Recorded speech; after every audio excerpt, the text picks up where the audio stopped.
Hello అండి, మన బాడీలో ఇన్ఫెక్షన్స్ ఫైట్ చేయడానికి ఏదైనా సిస్టమ్ ఉందా? ఎప్పుడైనా ఆలోచించారా? ఎందుకు కొంతమందికి ఇన్ఫెక్షన్స్ ఎక్కువగా వస్తాయి, కొంతమందికి తక్కువగా వస్తాయి? ఎస్, దీనికి మెయిన్ రీజన్ వచ్చేసి ఇమ్యూన్ సిస్టమ్. ఎవరికైతే ఇమ్యూన్ సిస్టమ్ స్ట్రాంగ్గా ఉంటుందో వాళ్ళకి ఇన్ఫెక్షన్స్ తక్కువగా వస్తాయి.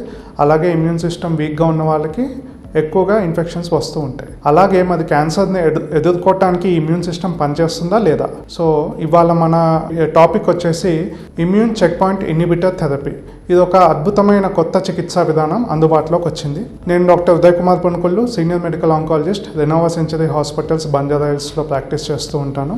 మన టాపిక్ ఇవాళ వచ్చేసి immune check point inhibitor. So ముందుగా ఇమ్యూన్ సిస్టమ్ అనేది మన బాడీలో ఎలా పనిచేస్తుందో తెలుసుకుందాం. ఇమ్యూన్ సిస్టమ్ అనేది ఒక రక్షణ వ్యవస్థ లేదా నిఘా వ్యవస్థ అని అనుకుందాం. సో బయట కణాలు, అవి క్యాన్సర్ కణాలు కానివ్వండి, ఇన్ఫెక్షన్ కణాలు కానివ్వండి, బయట నుంచి లోపలికి ప్రవేశించినప్పుడు మన ఇమ్యూన్ సిస్టమ్ వాటిని వెంటనే గుర్తించి చంపేస్తూ ఉంటుందన్నమాట. సో క్లుప్తంగా చెప్పాలి అంటే immune check point inhibitor therapy ఏదైతే ఉందో మన బాడీలోని ఈ నిఘా వ్యవస్థని బలపరిచి క్యాన్సర్ కణాలని చంపేస్తూ ఉంటుంది. అయితే క్యాన్సర్ కణాలు చాలా తెలివిగా తప్పించుకుంటూ ఉంటాయి. దీన్నే ఇమ్యూన్ ఎస్కేప్ మెకానిజం అంటారు. ఉదాహరణకి అవి ఒక PD-L1 అనే ఒక ప్రోటీన్ని పెంపొందించి మన ఈ నిఘా వ్యవస్థని భ్రమపరిచి అవి సొంత కణాలుగా భావించి ఆ నిఘా వ్యవస్థ ఈ క్యాన్సర్ కణాలని వదిలేస్తూ ఉంటుందన్నమాట. సో ఇది ఒక type of immune escape mechanism. ఇలా కాకుండా ఇంకా మనకి బాడీలోనే సొంతంగా బ్రేక్స్ ఉంటాయి. ఈ బ్రేక్స్నే చెక్ పాయింట్స్ అంటాము. సో ఈ చెక్ పాయింట్స్ అనేది మనకి బాడీలో అవసరం. ఎందుకు అంటే మన సొంత కణాలని ఈ ఇమ్యూన్ సిస్టమ్ అనేది భ్రమపడకుండా చంపేయకుండా ఉండటానికి ఈ బ్రేక్స్ అనేవి ఉపయోగపడుతూ ఉంటాయి అన్నమాట.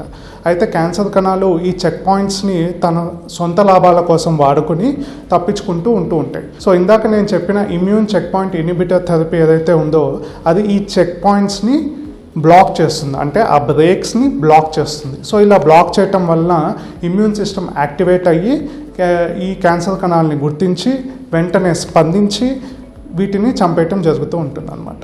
ఈ ఇమ్యూన్ చెక్ పాయింట్ ఇన్హిబిటర్ అనేది క్యాన్సర్ చికిత్సా విధానాలలో ఒక గొప్ప ముందడుగుగా చెప్పుకోవాలి.